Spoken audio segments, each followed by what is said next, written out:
सानेगाव आदिवासी आश्रमशाळा प्रकरणावरून रायगड पोलीस दलात मोठी खळबळ। पीआय मारुती पाटील यांच्याकडून माहिती अधिकारात खोटी माहिती। डीजीपी आणि एसपी रायगड यांच्या चौकशी आदेशाला रोहा डीवायएसपी यांच्याकडून केराची टोपली।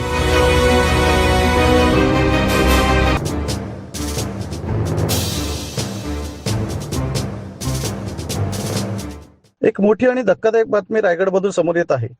रोहा पोलीस ठाण्याचे पोलीस निरीक्षक मारुती पाटील यांनी माहिती अधिकारात चक्क खोटी माहिती पुरवून वरिष्ठांची आणि पत्रकारांची दिशाभूल केल्याचा खळबळजनक प्रकार उघडकीस आला आहे। सानेगाव आदिवासी आश्रमशाळा प्रकरणातील आरोपींना वाचवण्यासाठीच हा प्रकार पीआय मारुती पाटील यांनी केला असून या प्रकरणाचे पुरावे समोर येऊनही रोहा डीवायएसपी या गोष्टीवर पडदा टाकण्याचा प्रयत्न करत असल्याने रायगड पोलीस दलात सध्या तीव्र पडसाद उमटत आहेत। पाहूया यावरील आमचा हा विशेष रिपोर्ट।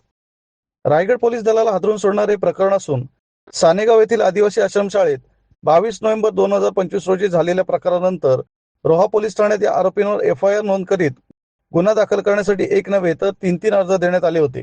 या प्रकरणी आम्ही माहिती अधिकार अंतर्गत माहिती मागवली होती। या माहितीमध्ये हे प्रकरण महिला अत्याचारी संबंधित असल्याचे आणि महिला सुरक्षेचे कारण पुढे करून संबंधित आरोपींना कायदेशीर कचाट्यातून वाचवण्यासाठी आणि स्वतःचे हितसंबंध जपण्यासाठी हा खोटेपणा करत केवळ एकच तक्रार आल्याचे भासवत त्यांनी फक्त एकाच अर्जाचा आवक क्रमांक आणि तारीख दिली असल्याचे या माहिती अधिकारात उघड झाले आहे।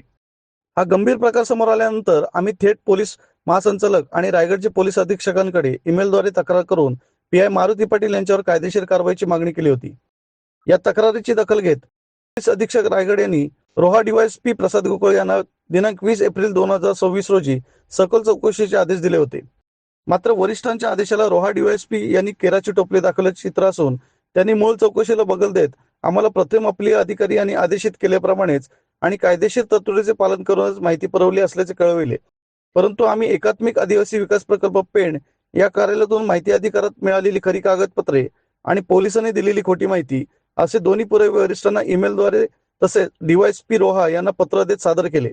तरी 19 जून 2026 रोजी रोहा डीवायएसपी यांनी पुन्हा तेच जुने मोगम उत्तराचे पत्र देऊन आमची बोलवण केली आहे।